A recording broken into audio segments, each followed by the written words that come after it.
네가 이 노래를 어떻게 알고 있는 거니? 프랑스 파리에 위치한 한 가정집 현관에서 50대 여성이 집안에서 흘러나오는 한국 노래를 듣고 하염없이 눈물을 흘리고 있습니다. 그녀의 눈에서 흐르는 눈물이 멈추지 않는데요. 도대체 무슨 사연이 있는 걸까요? 오늘의 사연 바로 시작합니다. 이야기를 시작하기 전에 구독과 좋아요는 이미 누르셨죠? 감사합니다. 그럼 이야기를 들어보겠습니다. 안녕하세요. 저는 소피 르블랑입니다. 현재 프랑스2 방송국의 메인 앵커로 일하고 있습니다. 많은 분들이 저를 프랑스의 대표적인 여성 언론인으로 알고 계시지요. 하지만 오늘은 앵커 소피 르블랑이 아닌 한 여자로서의 이야기를 들려드리려 합니다. 2024년 봄의 어느 날이었습니다. 평소처럼 저녁 뉴스를 마치고 파리 15구에 있는 딸 마리의 집에 들렀습니다. 매주 화요일마다 하는 저녁 식사 약속이었지요. 마리는 이제 35살의 아름다운 여인이 되어 행복한 결혼 생활을 하고 있습니다. 현관문 비밀번호를 누르고 들어섰을 때였습니다. 집안에서 한 노래가 흘러나왔습니다. 처음에는 그저 지나가는 음악이려니 했습니다. 요즘 마리가 한국 문화에 관심이 많아 종종 K-팝을 듣곤 했으니까요. 하지만 그 순간 35년 전의 기억이 물밀듯이 밀려왔습니다. 심수봉의 백만송이 장미. 1989년 파리의 작은 카페에서 처음 들었던 그 노래였습니다. 현관에 서서 신발도 벗지 못한 채 저는 그대로 주저앉아 울고 말았습니다. 얼마나 흐느꼈는지 모릅니다. 엄마, 왜 그러세요? 마리가 놀란 얼굴로 달려왔지만 저는 한동안 아무 말도 할 수 없었습니다. 35년 동안 가슴 깊이 묻어두었던 기억들이 봄날의 꽃처럼 한꺼번에 피어오르고 있었으니까요. 많은 사람들이 제게 묻곤 했습니다. 왜 결혼하지 않았냐고, 마리의 아버지는 누구냐고. 저는 늘 애매한 미소로 넘겼습니다. 이혼했다는 짧은 한마디로 모든 질문을 막아섰지요. 심지어 마리에게도 그녀의 아버지에 대해 제대로 이야기해 준 적이 없었습니다. 하지만 그날, 그 노래를 들은 순간 더 이상 진실을 숨길 수 없다는 생각이 들었습니다. 이제는 말해야 할 때가 온 것 같았습니다. 마리는 이미 성인이 되어 자신만의 가정을 꾸리고 있었고 저 역시 이 오랜 침묵에서 벗어나고 싶었습니다. 마리야, 이 노래에 대해서 이야기해 줄게. 거실 소파에 앉아 차를 마시며 저는 천천히 입을 열었습니다. 이 노래는 내 아버지가 처음으로 나에게 들려준 노래란다. 마리의 눈이 커졌습니다. 35년 만에 처음으로 꺼내는 이야기. 1989년 파리의 봄, 소르본 대학의 한국인 교환학생이었던 그와의 이야기를 시작할 시간이 된 것 같습니다.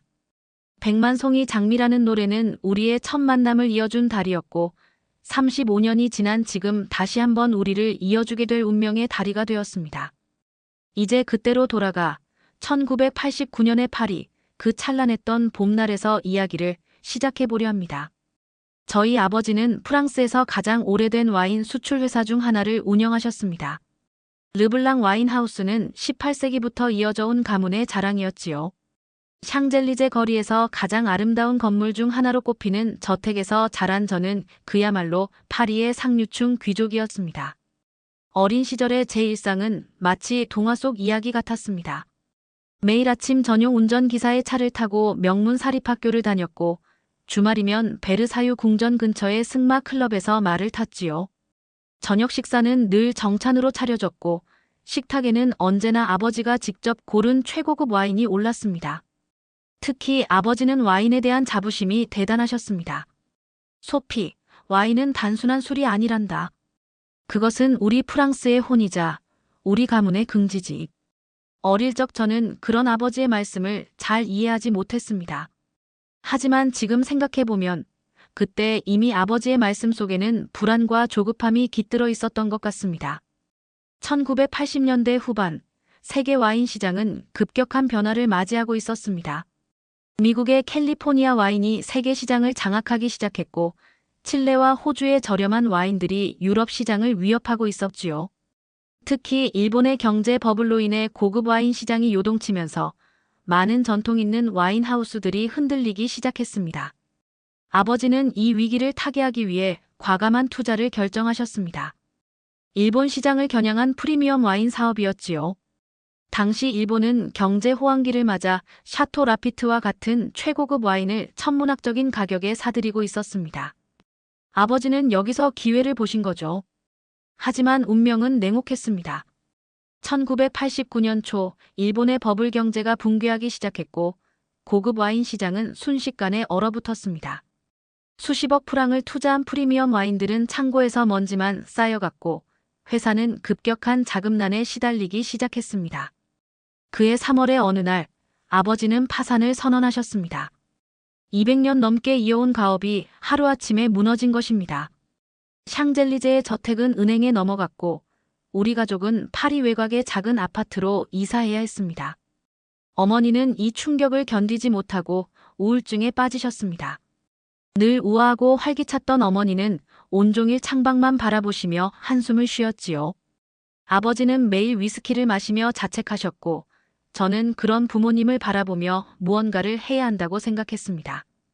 결국 저는 소르본 대학 법학부 수업을 들으면서 생텀 미셸 거리의 작은 카페에서 아르바이트를 시작했습니다. 그곳은 대학생들이 많이 찾는 곳이었지요. 처음에는 수치스러웠습니다. 한때 샹젤리제의 귀족이었던 제가 이제는 커피를 서빙하는 웨이트리스가 된 것이니까요. 하지만 시간이 지날수록 이 작은 카페에서의 일이 저를 치유해 주었습니다. 손님들과 나누는 일상적인 대화, 바쁘게 움직이며 느끼는 활력, 그리고 매달 받는 작은 급여가 주는 보람. 이전의 삶에서는 결코 경험하지 못했던 것들이었습니다. 특히 카페를 찾는 다양한 국적의 학생들을 만나면서 제 시야도 넓어졌습니다. 그들은 각자의 나라에서 온 유학생들이었고 저마다의 꿈을 안고 파리에 머무는 청년들이었지요. 그리고 그 봄날 그곳에서 저는 그를 만났습니다. 당시 저는 몰랐습니다. 이 시련이 오히려 제게는 축복이 될 것이라는 걸. 만약 그때 파산하지 않았다면, 만약 그 작은 카페에서 일하지 않았다면 저는 결코 그를 만나지 못했을 테니까요. 때로는 인생에서 가장 큰 시련이 가장 큰 선물이 되기도 한다는 것을 이제야 깨닫게 됩니다. 1989년의 봄은 유난히 따뜻했습니다. 생텀 미셸 거리의 작은 카페는 늘 그렇듯 대학생들로 붐볐고 저는 바쁘게 테이블을 오가며 주문을 받고 있었습니다. 그날도 평소와 다름없는 하루였습니다. 적어도 그가 카페 문을 열고 들어오기 전까지는 말입니다. 처음 그를 보았을 때는 그저 평범한 동양인 학생이라고 생각했습니다. 소르본 대학에는 많은 일본 유학생들이 있었으니까요. 구석자리의 창가 테이블에 앉아 의학 서적을 펼쳐놓고 공부하는 그의 모습은 다른 학생들과 크게 다르지 않아 보였습니다. 하지만 제가 주문을 받으러 갔을 때 그는 서투른 프랑스어로 이렇게 말했습니다. 저는 한국에서 왔습니다. 김성호라고 합니다. 그의 프랑스어는 어색했지만 그 목소리에는 이상한 따뜻함이 있었습니다. 당시 저는 한국이라는 나라에 대해 거의 아는 것이 없었습니다. 일본의 옆에 있는 작은 나라 정도로만 알고 있었지요. 그는 매일 같은 시간에 카페를 찾았습니다. 오후 3시가 되면 어김없이 그 자리에 앉아 의학 서적을 펼쳐놓고 공부했지요. 가끔 피곤해 보일 때면 저는 그의 테이블에 따뜻한 카페오레를 가져다 주곤 했습니다. 그럴 때마다 그는 환한 미소를 지으며 고맙다고 했습니다. 어느 날 그가 워크맨을 듣고 있는 것을 보았습니다. 평소와 달리 의학 서적 대신 창밖을 바라보며 깊은 생각에 잠겨있는 모습이었지요. 호기심에 저는 무슨 음악을 듣고 있냐고 물었습니다. 그는 잠시 망설이더니 이어폰을 저에게 건넸습니다. 그때 처음 들은 노래가 바로 백만송이 장미였습니다. 한국어로 된 노래였지만 이상하게도 제 마음에 와닿았습니다. 노래가 끝나고 성호는 조심스럽게 가사의 의미를 설명해 주었습니다.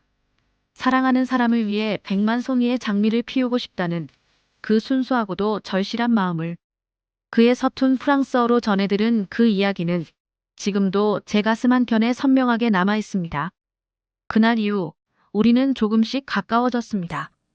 그의 공부가 끝나갈 무렵이면 저는 그의 테이블에 앉아 이야기를 나누었고 그는 저에게 한국에 대해 들려주었습니다. 한국전쟁 이후 놀라운 경제 성장을 이룩한 이야기, 88올림픽으로 세계의 이름을 알린 이야기, 그리고 그의 고향 태안의 아름다운 바다 이야기까지. 특히 인상 깊었던 것은 그의 꿈이었습니다. 그는 의사가 되어 고향으로 돌아가 작은 병원을 열고 싶다고 했습니다. 우리 고향에는 아직 제대로 된 병원이 없어요. 농어촌 지역이라 의료 혜택을 받기 힘든 분들이 많죠. 그분들을 위해 꼭 필요한 의사가 되고 싶습니다. 그의 이야기를 들으며 저는 제 자신이 부끄러워졌습니다. 저는 단지 가문의 몰락으로 인한 상실감에 빠져 있었을 뿐 미래를 향한 꿈이나 목표가 없었으니까요. 하지만 그의 곁에서 저는 조금씩 변화하기 시작했습니다. 단순히 법학부 학생이 아닌 진정한 꿈을 찾고 싶어졌습니다. 봄이 깊어갈수록 우리의 관계도 깊어졌습니다. 퇴근 후에는 종종 생텀 미셸 거리를 함께 걸었고 센 강변에서 길게 이야기를 나누었습니다. 그는 제게 한국어를 가르쳐 주었고 저는 그에게 정확한 프랑스어 발음을 알려주었지요. 점점 더 많은 시간을 함께 보내면서 저는 깨달았습니다. 제가 그를 사랑하고 있다는 것을. 그것은 제가 이전에 느껴보지 못한 특별한 감정이었습니다. 하지만 동시에 두려움도 컸습니다. 우리는 너무나 다른 세계에서 온 사람들이었으니까요. 그러나 운명이란 것은 참 이상한 것 같습니다.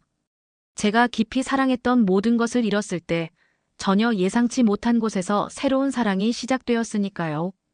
마치 오래된 장미 정원이 시들어버린 자리에 새로운 장미가 피어나는 것처럼 말입니다. 사랑에 빠진다는 것은 마치 봄이 오는 것과 같다고 생각합니다. 처음에는 미세한 변화를 느끼지 못하다가 어느 순간 모든 것이 달라져 있음을 깨닫게 되지요. 성호와 저의 관계도 그랬습니다. 더 이상 카페에서의 만남으로는 부족했습니다. 우리는 점점 더 많은 시간을 함께 보내기 시작했지요. 제가 일을 마치면 성호는 저를 기다렸고 우리는 파리의 거리를 걸었습니다. 때로는 루브르 박물관 앞을 거닐었고 때로는 몽마르트르 언덕에 올라 파리의 야경을 바라보았습니다. 특히 기억에 남는 것은 윅상부르 공원에서의 오후였습니다. 봄날의 햇살이 따스했고 공원의 나무들은 연두빛 새잎을 틔우고 있었지요. 성호는 그날 처음으로 자신의 이야기를 들려주었습니다. 충남 태안의 작은 어촌 마을에서 자란 이야기, 의사가 되기 위해 얼마나 치열하게 공부했는지, 그리고 소르본 대학으로의 교환학생 기회를 잡기 위해 얼마나 노력했는지를. 우리 마을에는 병원이 없었어요. 아픈 사람들은 버스를 타고 1시간이나 가야 했죠. 어릴 때 할머니께서 편찮으셨는데 그때 결심했어요. 꼭 의사가 되어서 우리 마을에 병원을 세우겠다고. 그의 꿈은 단순한 성공이 아닌 봉사와 나눔이었습니다. 그의 진심 어린 이야기를 들으며 저는 제 자신이 부끄러워졌습니다. 저는 그저 잃어버린 것들을 그리워하며 살아왔을 뿐 미래를 향한 진정한 꿈이 없었으니까요. 우리는 서로의 문화를 배워갔습니다. 저는 그에게 프랑스 문학을 소개했고 그는 저에게 한국의 시를 들려주었습니다. 서로 다른 언어로 쓰여진 작품들이었지만 그 안에 담긴 감정은 똑같이 우리의 마음을 울렸지요. 특별히 기억에 남는 것은 그가 저에게 들려준 김소월의 진달래꽃 이야기입니다. 이별의 슬픔을 진달래꽃으로 승화시킨 그 시는 제게 깊은 인상을 남겼습니다. 나중에 알고 보니 그때 이미 성호는 우리의 이별을 예감하고 있었는지도 모르겠습니다. 점점 더 깊어가는 사랑 속에서 우리는 미래를 꿈꾸기 시작했습니다. 성호는 한국에서 의사가 되어 고향의 병원을 세우는 꿈을 키웠고 저는 그와 함께 한국에서의 삶을 상상했습니다. 프랑스어를 가르치는 교사가 되어 한국의 학생들을 가르치는 모습을 그려보기도 했지요. 하지만 동시에 현실의 벽도 점점 더 선명하게 다가왔습니다. 성호의 교환학생 기간은 끝나가고 있었고 한국에서는 그의 군입대가 기다리고 있었습니다. 게다가 저에게는 우울증을 앓고 계신 어머니가 계셨지요. 그럼에도 불구하고 우리는 행복했습니다. 매일 아침 카페에서 만나 서로의 하루를 이야기하고 점심시간이면 생텀 미셸 거리의 작은 빵집에서 샌드위치를 나눠 먹었습니다. 저녁이면 센 강변을 걸으며 미래를 이야기했지요. 파리의 봄은 그렇게 흘러갔습니다. 마치 영원할 것만 같았던 우리의 봄날이. 지금 생각해보면 그때가 제 인생에서 가장 찬란했던 순간이 아니었나 싶습니다. 우리는 서로를 사랑했고 미래를 꿈꾸었으며 그 꿈이 이루어질 거라 믿었으니까요. 하지만 봄이 가면 여름이 오듯 우리의 이별도 피할 수 없이 다가오고 있었습니다. 다만 그때의 우리는 몰랐습니다. 이 이별이 35년이라는 긴 시간이 될 거라는 것을. 그리고 그 시간 동안 우리가 각자의 삶을 살면서도 서로를 잊지 못할 거라는 것을. 1989년 6월, 파리는 여름의 문턱에 서 있었습니다. 성호의 교환학생 프로그램이 끝나가고 있었고, 우리에게 남은 시간은 단 2주였습니다. 매 순간이 소중했고, 시계의 초침 소리가 가슴을 아프게 할 만큼 시간이 빨리 흘러갔습니다. 그날도 평소처럼 카페에서 일을 하고 있었습니다. 성호는 평소보다 일찍 카페를 찾았고 그의 표정이 무거워 보였습니다.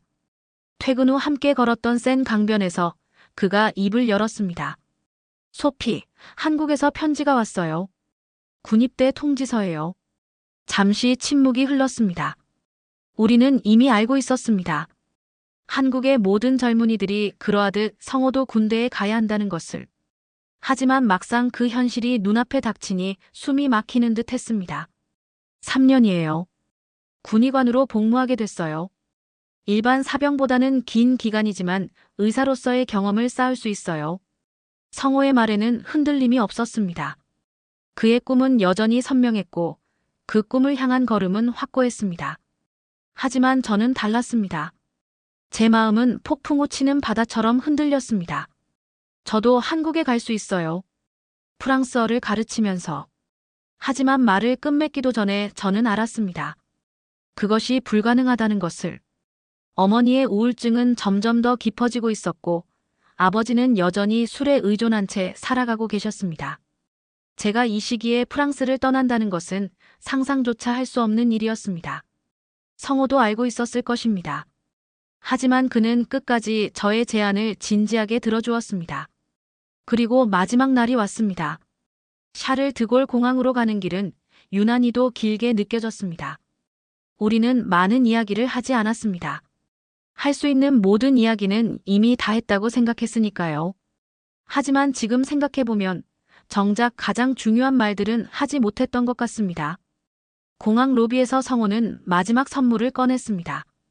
100만 송이 장미 카세트 테이프였습니다. 이 노래처럼 당신을 위해 정말 100만 송이 장미를 피우고 싶었어요. 하지만 이제는 각자의 꿈을 이뤄야 할 것 같아요. 소피, 당신의 꿈을 찾아 행복해지세요. 그것이 성호가 저에게 한 마지막 말이었습니다. 저는 아무 말도 하지 못했습니다. 그저 카세트 테이프를 꼭 쥔 채 그가 보안 검색대를 통과해 사라지는 모습을 바라보았을 뿐입니다. 집으로 돌아오는 택시 안에서 저는 처음으로 울음을 터뜨렸습니다. 운전사는 룸미러로 저를 걱정스럽게 바라보았지만 아무 말도 하지 않았습니다. 파리의 거리는 여전히 아름다웠고 사람들은 평소와 다름없이 일상을 살아가고 있었습니다. 하지만 제게는 모든 것이 달라져 있었습니다.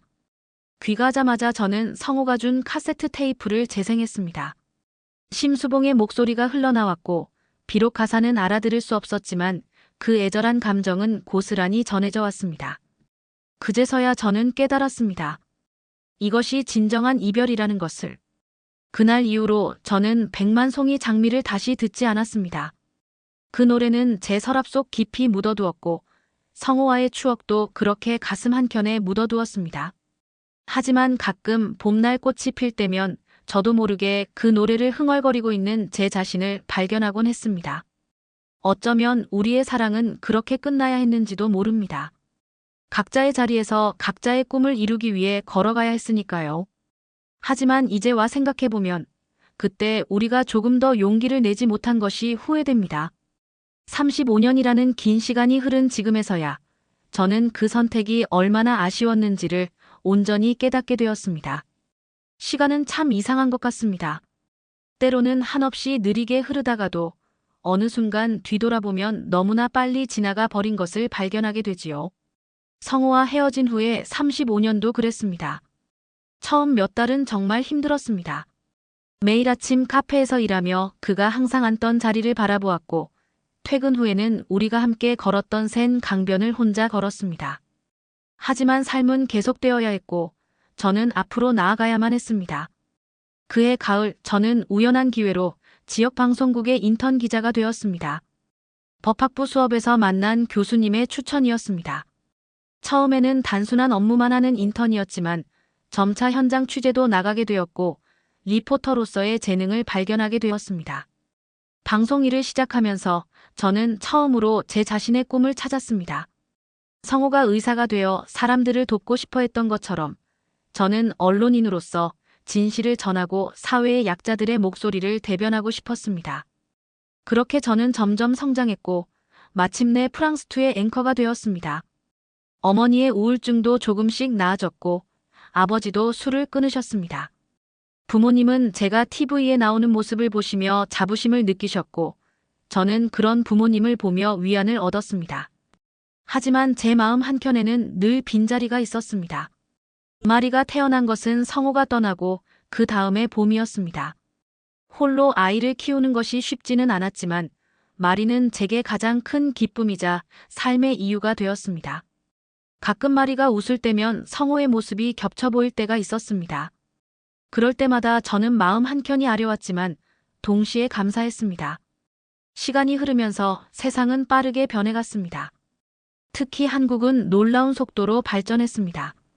처음에는 삼성이나 현대 같은 기업들이 세계 시장에서 두각을 나타내기 시작했고 이후에는 K-팝과 한국 드라마가 전 세계를 사로잡았습니다. 그때마다 저는 성우를 떠올렸습니다. 그가 그토록 자부심을 가지고 이야기하던 한국이 이렇게 성장할 것이라는 걸 그는 이미 알고 있었던 걸까요? 프랑스에서도 한국 문화의 영향력이 커졌습니다.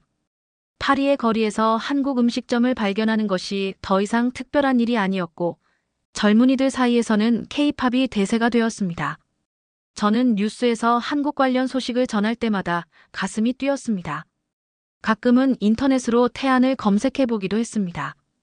성우가 그토록 사랑했던 그의 고향은 이제 아름다운 관광지가 되어 있었고 그가 꿈꾸던 대로 현대적인 의료시설들도 들어서 있었습니다. 하지만 저는 그곳에서 그의 흔적을 찾아보려 하지는 않았습니다. 어쩌면 그는 이미 다른 삶을 살고 있을 테니까요. 마리는 자라면서 종종 아버지에 대해 물었습니다. 하지만 저는 한 번도 제대로 된 대답을 해주지 못했습니다. 그저 너와 나는 서로가 있으니 충분해라는 말로 둘러댔을 뿐이었지요. 마리는 더 이상 묻지 않았고 그렇게 또 시간이 흘러갔습니다. 방송국에서는 저를 프랑스의 대표적인 싱글맘 성공신화로 소개했고 많은 여성들의 롤모델이 되었습니다. 겉으로 보기에 저의 삶은 완벽해 보였을지도 모릅니다. 하지만 매년 봄이 올 때면 제 마음속에서는 여전히 그 노래가 울려 퍼졌습니다. 백만송이 장미를 다시 들은 것은 35년 만의 일이었습니다. 그동안 저는 그 카세트 테이프를 한 번도 꺼내보지 않았습니다. 하지만 그날 마리의 집에서 우연히 그 노래를 듣게 되었을 때 35년이라는 시간이 마치 물거품처럼 사라져버렸습니다. 그리고 저는 깨달았습니다. 제가 결코 그를 잊은 적이 없다는 것을, 그리고 이제는 더 이상 진실을 숨길 수 없다는 것을. 마리의 거실에 앉아 차를 마시며 저는 35년 만에 처음으로 그날의 이야기를 시작했습니다. 제가 이야기를 시작하자 마리는 숨소리조차 내지 않고 경청했습니다. 그녀의 눈빛에서 지금까지 이 순간을 얼마나 기다려왔는지를 읽을 수 있었습니다. 마리, 내 아버지는 의사였단다. 한국에서 온 의대생이었지. 1989년 봄, 내가 일하던 카페에서 만났어. 그는 소르본 대학의 교환학생이었고, 이야기를 하면서 저는 깨달았습니다.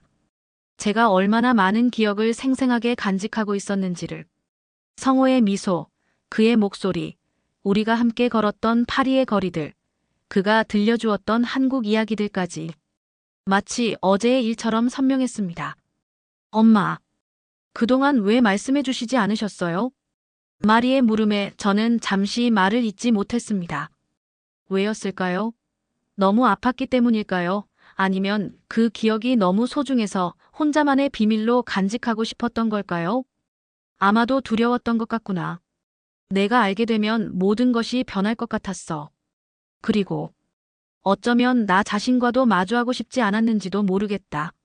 마리는 조용히 제 손을 잡았습니다. 그 따뜻한 손길에서 저는 위로를 느꼈습니다. 제 딸은 이미 성숙한 여인이 되어 있었고 이제는 제가 의지할 수 있는 존재가 되어 있었습니다. 아버지는 지금 어디 계실까요? 마지막으로 들은 이야기로는 태안이라는 곳에서 병원을 운영하고 싶어 하셨어. 그의 고향이었거든. 어릴 적부터의 꿈이었대. 그곳에 병원을 세워서 지역 주민들을 돕는 것. 마리의 눈이 반짝였습니다. 저는 그녀의 눈에서 무언가를 발견했습니다.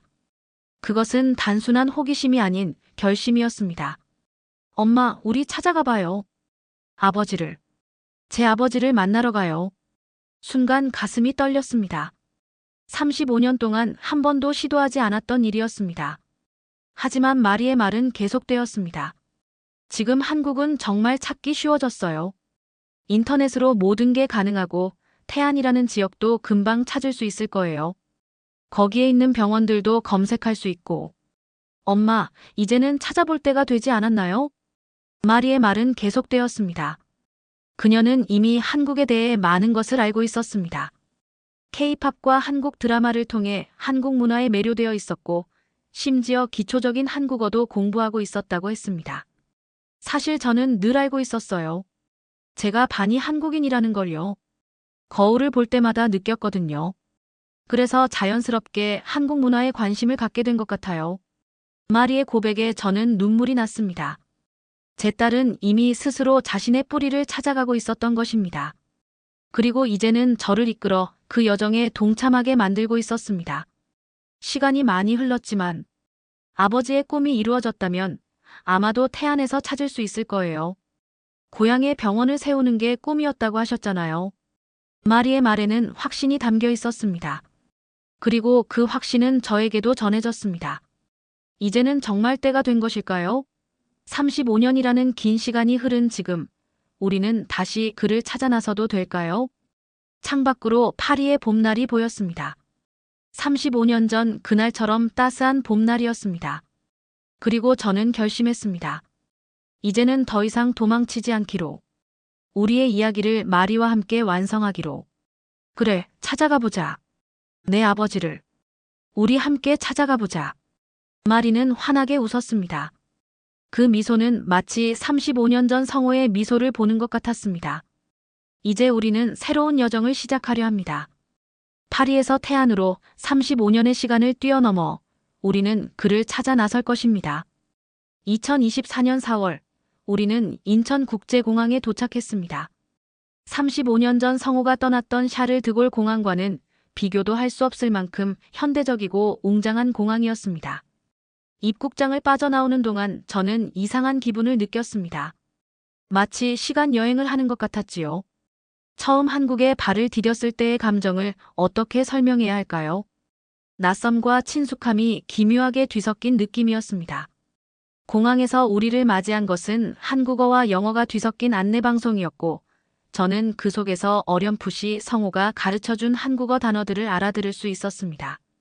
마리는 저보다 더 적극적이었습니다. 그녀는 이미 스마트폰 앱으로 태안까지 가는 길을 검색해 놓았고, 심지어 태안의 모든 개인 병원 목록도 찾아 놓았더군요. 그녀의 준비성을 보며 저는 새삼딸의 모습에서 성호의 꼼꼼함을 발견할 수 있었습니다. 서울에서 태안으로 가는 길은 생각보다 멀었습니다. 하지만 35년 전과는 달리 고속도로가 잘 발달되어 있었고, 우리는 편안한 버스를 타고 이동할 수 있었습니다. 창밖으로 펼쳐지는 한국의 풍경은 성호가 들려주었던 이야기 그 이상이었습니다. 현대적인 도시와 아름다운 자연이 조화롭게 어우러져 있었지요. 엄마, 저기 바다가 보여요.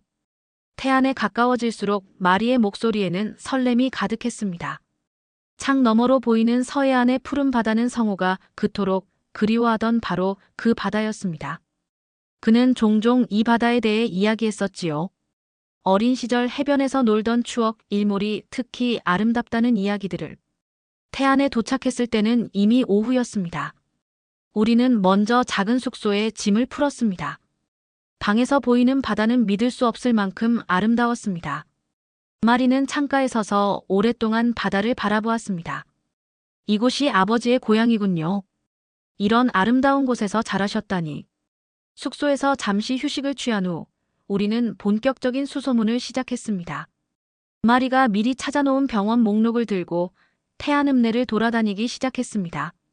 처음 몇 군데의 병원에서는 김성호라는 이름의 의사를 모른다고 했습니다. 하지만 포기하지 않았습니다. 약국들을 찾아다니며 물어보기도 하고 오래된 가게의 주인들께 이야기를 듣기도 했습니다. 그러다 우연히 한 노약국에서 실마리를 찾았습니다. 김성호 선생님 말씀하시는 거예요? 지금은 아드님이 병원을 맡아서 하고 계시죠. 원장 선생님은 은퇴하신 뒤에도 가끔 의료봉사 다니시는 걸로 알고 있어요. 참, 사모님은 3년 전에 돌아가셨지만 순간 가슴이 멎는 것 같았습니다. 당연히 결혼을 했을 것이라는 사실을 이미 예상하고 있었음에도 막상 그 사실을 확인하니 머리가 어지러웠습니다. 하지만 한편으로는 그의 아내가 이미 세상을 떠났다는 사실에 복잡한 감정이 밀려왔습니다. 마리는 제 손을 꼭 잡았습니다. 괜찮아요, 엄마. 우리는 그저 아버지를 만나러 온 거예요. 노 약사님은 친절하게 병원의 위치를 알려주셨습니다. 서둘러 택시를 타고 그곳으로 향했습니다. 해가 저물기 시작하고 있었고 하늘은 붉게 물들어갔습니다. 성호가 말했던 것처럼 정말 아름다운 일몰이었습니다. 병원에 도착했을 때 우리는 쉽게 그곳을 찾을 수 있었습니다. 김성호 의원이라는 간판이 아직도 남아 있었고 그 아래 작은 글씨로 원장 김준영이라고 적혀 있었습니다. 아들의 이름이겠지요. 병원은 진료 시간이 거의 끝나가고 있었습니다. 접수대에 앉아있던 간호사는 우리를 의아한 눈으로 바라보았습니다. 김성호 원장님을 찾으시나요? 지금은 의료봉사 가셨어요. 내일 오전에 돌아오실 예정이시라고 하셨는데 그렇게 우리는 하루를 더 기다리기로 했습니다. 35년을 기다렸는데 하루 정도는 더 기다릴 수 있었습니다. 숙소로 돌아가는 길에 마리가 말했습니다. 내일이면 아버지를 만날 수 있겠네요. 해는 완전히 저물어 있었고 하늘에는 별들이 반짝이기 시작했습니다. 옛날 성호가 말했던 것처럼 이곳의 밤하늘은 파리의 그것과는 비교할 수 없을 만큼 맑고 아름다웠습니다. 그 별들 아래서 우리는 마침내 35년 만의 재회를 기다리고 있었습니다. 다음 날 아침 우리는 일찍 병원을 찾았습니다. 봄볕이 따사로웠고 바닷가에서 불어오는 바람이 상쾌했습니다. 병원 앞에 도착했을 때 한 중년 남자가 하얀 의사 가운을 입고 문을 열고 있었습니다. 그의 뒤로 또 다른 하얀 가운이 보였습니다. 아버지, 오늘은 제가 먼저 시작할게요. 어제 의료봉사 다녀오시느라 피곤하실 텐데. 그때였습니다. 그 목소리를 들은 순간 35년 만에 처음으로 그의 모습을 보았습니다.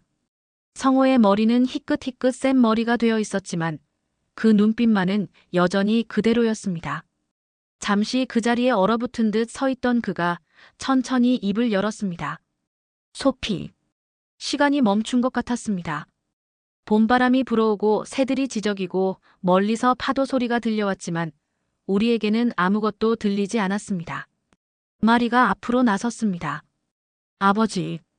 그 한마디에 성호의 눈에서 눈물이 흘러내렸습니다. 그의 아들 준영은 상황을 직감한 듯 조용히 병원 안으로 들어갔습니다. 우리는 바닷가로 걸어갔습니다. 파도 소리를 들으며 성호는 자신의 이야기를 들려주었습니다. 군의관 복무를 마치고 이곳에 돌아와 병원을 연 이야기, 시골 마을의 유일한 의사로서 환자들을 돌보며 살아온 세월, 그리고 결혼을 하고 아들을 키우면서도 저를 잊지 못했다는 이야기를. 특히 3년 전 아내가 세상을 떠나기 전 마지막으로 한 말이 가슴에 남았다고 했습니다. 당신 마음속에 늘 다른 사람이 있다는 걸 알고 있었어요. 하지만 당신은 늘 성실했고 좋은 남편이었어요. 이제는 당신의 행복을 찾아도 좋아요. 마리는 이제 이복 오빠가 된 준영과 이야기를 나누기 위해 병원으로 돌아갔고 우리는 계속해서 바닷가를 걸었습니다. 소피, 내가 피운 장미는 여기 있어요. 이 작은 바닷가 마을에서 한 사람 한 사람을 치료하면서 그게 내가 할 수 있는 최선이었어요. 하지만 이제는 말할 수 있을 것 같아요. 당신을 한 번도 잊은 적이 없다고. 저는 파리로 돌아가 방송국 일을 정리했습니다. 은퇴를 앞두고 있었기에 큰 어려움은 없었습니다. 마리는 한국과 프랑스를 오가며 문화교류 사업을 하기로 했고 준영은 흔쾌히 저희를 받아들여 주었습니다. 지금 우리는 태안의 작은 집에서 함께 살고 있습니다. 성호는 여전히 의료봉사를 다니고 저는 지역 방송국에서 프랑스어를 가르치는 일을 시작했습니다. 가끔 저녁이면 우리는 함께 해변을 거닙니다. 파리의 센 강변과는 전혀 다른 풍경이지만 손을 잡고 거니는 이 시간이 그 어느 때보다 행복합니다. 그리고 밤이면 우리는 옛날처럼 백만송이 장미를 함께 듣습니다. 이제는 제가 그 가사의 의미를 온전히 이해할 수 있게 되었습니다. 35년이라는 시간이 결코 짧지 않았지만 그 시간은 우리를 더욱 성숙하게 만들어 주었습니다. 이제 우리는 진정한 의미의 백만송이 장미를 피워내고 있습니다. 그것은 서로에 대한 변함없는 사랑이자 우리가 각자의 자리에서 피워낸 모든 선한 영향력입니다. 인생이란 참 이상한 것 같습니다. 때로는 가장 큰 아픔이 가장 큰 축복이 되기도 하고 가장 길었던 기다림이 가장 아름다운 만남이 되기도 하니까요. 그리고 이 시작은 우리가 함께 피워낼 또 다른 백만송이 장미를 향해 나아가고 있습니다. 오늘의 사연은 여기까지입니다. 무려 35년 전 우리의 가요에 담긴 아름답고 절절한 사랑 이야기에 가슴이 뭉클해지는데요. 두 분이 남은 삶을 꼭 함께 행복하시기를 기원해봅니다. 여러분의 구독과 좋아요, 알림 설정에 힘을 내서 다음에도 더 감동적인 이야기로 찾아뵙겠습니다. 감사합니다.